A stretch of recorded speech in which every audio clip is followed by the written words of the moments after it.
నమస్కారం అండి. నా పేరు డాక్టర్ సువర్చల, జీవా ఫర్టిలిటీ సెంటర్స్లో సైంటిఫిక్ డైరెక్టర్ని. సంతానలేమి సమస్యతో బాధపడుతున్నప్పుడు ట్రీట్మెంట్ ఆప్షన్స్ చాలా ఉంటాయి. నిరాశ పడకుండా క్లినిషియన్ని, ఫర్టిలిటీ స్పెషలిస్ట్ని కలిస్తే మీ పర్టికులర్ ప్రాబ్లమ్స్కి ఏ సొల్యూషన్ అంటే ఏ ట్రీట్మెంట్ వర్కౌట్ అవుతుందో అది చూసుకొని చెప్తారు. ఇవాళ నేను మీకు ఇంట్రా యూట్రైన్ ఇన్సెమినేషన్ అంటే సాధారణంగా మేము దీన్ని ఐయుఐ అంటుంటాము, దీని గురించి చెప్తాను. ఐయుఐని వివరంగా ఎక్స్ప్లెయిన్ చేయాలంటే దీన్ని ఒక 5 భాగాల్లో మనము డివైడ్ చేసుకుందాం. ఫస్ట్ ఏమో ఓవ్యులేషన్ మానిటరింగ్. ఓవ్యులేషన్ అంటే మీ అండం ఎప్పుడు విడుదలవుతుంది, ఎలా పెరుగుతుంది, అది దాన్ని మానిటర్ చేయడం, అంటే దాన్ని జాగ్రత్తగా చూసుకోవడం. సో సాధారణంగా ఏంటంటే పీరియడ్కి 2వ రోజు నుంచో 3వ రోజు నుంచో ఒక స్కాన్ చేసుకుంటూ టాబ్లెట్స్, మెడికేషన్స్ ఇస్తారు మీ అండం పెరగడానికి. ఈ స్కాన్ అండం పెరుగుతుందా లేదా అనేది కనిపెడుతుంది. ఒక 3-4 స్కాన్స్ చేస్తారు, అంటే ఒక 4 డేస్ గ్యాప్లో స్కాన్స్ చేసి చూస్తారు ఈ ట్యాబ్లెట్స్ వల్ల మీకు ఎఫెక్ట్ ఉందా లేదా. కరెక్ట్ సైజ్కి వచ్చినప్పుడు ఈ అండం విడుదల చేయడం జరుగుతుందన్నమాట. దీనికి కూడా ఒక స్పెషలైజ్డ్ ఇంజెక్షన్ ఉంటుంది. ఈ ఇంజెక్షన్ ఇచ్చాక 36 అవర్స్ తర్వాత, అంటే 36 గంటల తర్వాత అండం అనేది విడుదలవుతుంది. అండం విడుదలయ్యాక ట్యూబ్లోకి వచ్చి వెయిట్ చేస్తూ ఉంటుంది. సో సాధారణంగా న్యాచురల్ ప్రెగ్నెన్సీలో ఏంటంటే గర్భసంచిలో కానీ ట్యూబ్లో కానీ కణాలు ఉంటే మటుకు అక్కడ ఫర్టిలైజేషన్ అంటే ఫలదీకరణం అయిన తర్వాత ఎంబ్రియో తయారవుతుంది, పిండం తయారవుతుంది. ఐయుఐలో ఏం చేస్తామంటే నెక్స్ట్ స్టెప్ కణాలని ప్రొసీజర్ చేయడం. సో హస్బెండ్ పార్ట్నర్ స్పర్మ్స్ తీసుకొని, హస్బెండ్ లేక పార్ట్నర్ స్పర్మ్స్ తీసుకొని వాటిని ప్రాసెస్ చేస్తారు. ఈ ప్రాసెస్ ఒక స్పెషలైజ్డ్ ప్రాసెస్, చాలా సింపుల్ ప్రొసీజర్, బట్ దీన్ని స్పర్మ్ వాషింగ్ ప్రొసీజర్ అంటారు. ఇందులో ఏంటంటే చచ్చిపోయిన స్పర్మ్స్ని, ఆకారంలో బాలేని స్పర్మ్స్ని, కదలిక లేని స్పర్మ్స్ని, కణాలని సెపరేట్ చేయడం అంటే విడదీయడం జరుగుతుందన్నమాట.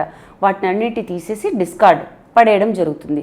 ఉట్టి కణాలను, మంచి కణాలని, కదలిక ఉన్న కణాలని తీసుకొని గర్భసంచిలో ఒక సన్నటి ట్యూబ్ ద్వారా వేయడం జరుగుతుంది. ఇది కూడా ఒక చాలా ఈజీ ప్రొసీజర్. ఇందులో మత్తు మందు కానీ అనెస్థీసియా ఇవ్వడం జరగదు, మీకు అడ్మిషన్ అవసరం లేదు.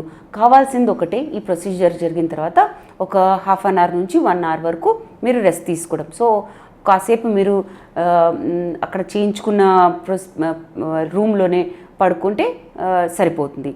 నెక్స్ట్ ఏంటంటే ఇన్సెమినేషన్, అంటే దీన్ని కణాలని గర్భసంచిలో వేసిన తర్వాత నెక్స్ట్ ప్రొసీజర్ పోస్ట్ ఇన్సెమినేషన్ అంటామంటే కణాలని లోపలికి వేసిన తర్వాత తీసుకునే జాగ్రత్త మీరు. సో ప్రొజెస్ట్రాన్ అనే హార్మోన్ గర్భసంచికి చాలా ముఖ్యమైన హార్మోన్. ఈ హార్మోన్ ఉంటేనే గర్భసంచికి రక్త ప్రవాహం, ప్రెగ్నెన్సీకి కావాల్సిన ఇంపార్టెంట్ అట్మాస్ఫియర్ అంటే అక్కడ వాతావరణం ప్రెగ్నెన్సీకి ఎలా కావాలో అలా తయారవుతుంది ప్రొజెస్ట్రాన్ హార్మోన్ వల్ల. సో ఈ కణాలు లోపలికి వేసిన తర్వాత ప్రెగ్నెన్సీ రాబోతుందని అనుకొని మనం ప్రొజెస్ట్రాన్ సప్లిమెంట్ ఇస్తాం. ఈ ప్రొజెస్ట్రాన్ సప్లిమెంట్ మీ గర్భసంచిలో రక్త ప్రవాహాన్ని పెంచి ప్రెగ్నెన్సీకి అనుకూలంగా ఉంటుంది. సో పోస్ట్ ఐయుఐ కూడా, అంటే ఐయుఐకి తర్వాత కూడా ఈ జాగ్రత్తలు మీరు తప్పకుండా తీసుకోవాలి. తర్వాత నెక్స్ట్ స్టెప్, లాస్ట్ స్టెప్, మనం దీన్ని ప్రెగ్నెన్సీ టెస్ట్ అంటాం. సో ఐయుఐ అయిన తర్వాత ఒక 15 రోజుల తర్వాత, అంటే 2 వారాల తర్వాత మీరు ప్రెగ్నెన్సీ టెస్ట్ చేయించుకోవడం జరుగుతుంది. ఇది యూరిన్ ప్రెగ్నెన్సీ టెస్ట్ కావచ్చు, బ్లడ్ టెస్ట్ కావచ్చు. యూరిన్ ప్రెగ్నెన్సీ టెస్ట్లో ఆ రోజుకి ఫస్ట్ యూరిన్, అంటే నిద్రపోయిన తర్వాత లేచినప్పుడు ఫస్ట్ యూరిన్తో చెక్ చేస్తేనే మీ బాడీలో బీటా హెచ్సిజీ అనే హార్మోన్ కాన్సన్ట్రేషన్లో ఎక్కువ మాత్రలో ఉంటుంది కాబట్టి కరెక్ట్ రిజల్ట్స్ వస్తాయి ఆ యూరిన్ ప్రెగ్నెన్సీ టెస్ట్లో. రెండో టెస్ట్, అంటే రెండో రకమైన టెస్ట్ ఏంటంటే బీటా హెచ్సిజీ బ్లడ్ టెస్ట్. ఈ బ్లడ్ టెస్ట్లో బీటా హెచ్సిజీ ఎంత ఉందో అనేది కనిపెట్టడం జరుగుతుంది. సో ఈ 5 స్టెప్స్లో మీరు ఐయుఐని అర్థం చేసుకుంటే మీరు చూస్తారు ఇది చాలా సులువైన ప్రొసీజర్, చాలా ఈజీ. దీంట్లో మెడికేషన్స్ ఎక్కువ లేవు, తర్వాత హాస్పిటల్లో అడ్మిషన్ అవసరం లేదు, ఖర్చు కూడా ఎక్కువ ఉండదు. సో ఇది మటుకు సంతానలేమి సమస్యకి చేసుకుని ఫస్ట్ లైన్ ఆఫ్ థెరపీ. కాకపోతే దీని సక్సెస్ రేట్ గురించి కూడా మీరు తెలుసుకోవాలి. ఐయుఐతో సక్సెస్ రేట్ 15-20% కన్నా ఎక్కువ దాటదు యూజువల్గా. సమానంగా ఏంటంటే ప్రపంచంలో ఐయుఐ సక్సెస్ రేట్స్ లోయే ఉంటాయి.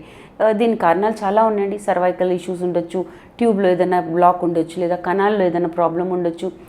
ఈ కారణాల వల్ల ఐయుఐ సక్సెస్ రేట్ తక్కువ ఉంటుంది. ఎక్కువ సక్సెస్ రేట్ ఉన్న ప్రొసీజర్ ఐవీఎఫ్.